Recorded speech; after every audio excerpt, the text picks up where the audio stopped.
What's up, guys? Welcome back to Pickett Build. Let's get back to work on this trailer.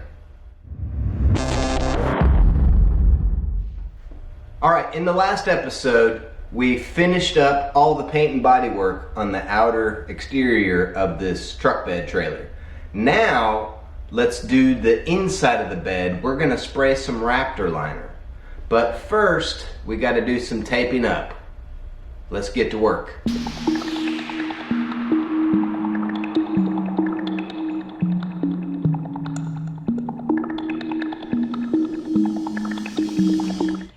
Alright, everything is taped up and ready to go. We are going to take a Scotch-Brite and take it around all these edges and scuff all that back up and reopen those pores so we can get good adhesion with the Raptor Liner. And so let's do that next.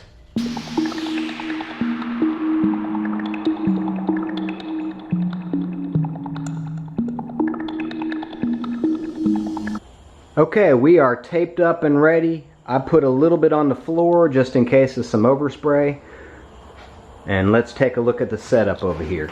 Alright, here's the Raptor Liner all out of the box. I've got 4 bottles here. The hardener, measure out 8 ounces of the hardener per bottle. Just pour it in, shake it up, and then we'll attach this to each bottle and spray it. Alright, here's the professional gun. It just has a little fancier tip. That's the gun that's provided. You can see it's just got an open spout there, so it just spews out, and that's about the only difference. So let's see how it goes. Alright, one last thing before we get started here. I'm going to take this, this is just black direct-to-metal primer. I'm going to take this around these edges here and just get a good base coat of this direct-to-metal primer. And that way we kind of cover this red with black, and so we're not necessarily having to spray additional Raptor Liner in order to get good black coverage. And so I think that'll help, and that'll also help with the adhesion since this is a fresh coat of primer underneath it.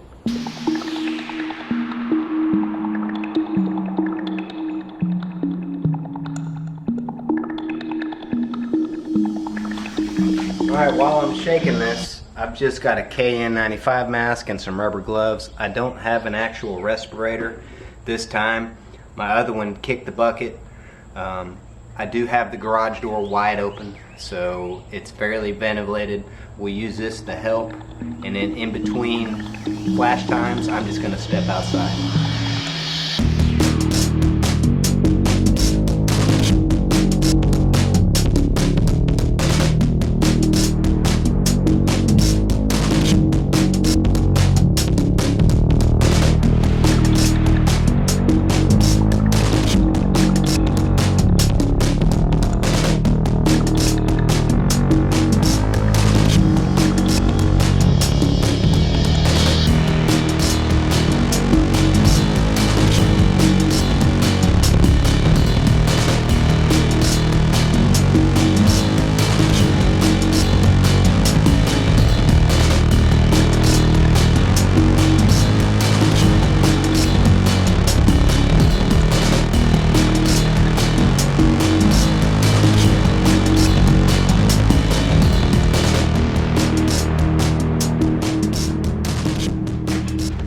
Have Raptor Liner. This stuff turned out awesome. It is the next day. I've been letting this dry overnight. We're going to continue to let it cure out. It says to let it cure for heavy duty use up to 7 days. So we're probably going to give this about a week before we really start reassembly and getting this all put back together. But a couple tips that I learned. I think the spray gun, the professional spray gun, was a definite advantage over the cheapie that it comes with. I upped the air pressure, so you know, from watching other videos and stuff like that, that seems to be the trick. I ran it between 60 and 80 psi. I was like right in the middle at like 70 psi. And on the last coat, I stood back and kind of gave it a dust coat, and it just got rid of all the streaks. I don't see any streaks. It looks like it laid on perfectly, and I'm really impressed with this stuff. So now we're just waiting to where we can start reassembly and get this thing back together and continue on with it. Appreciate you guys watching. Until next time.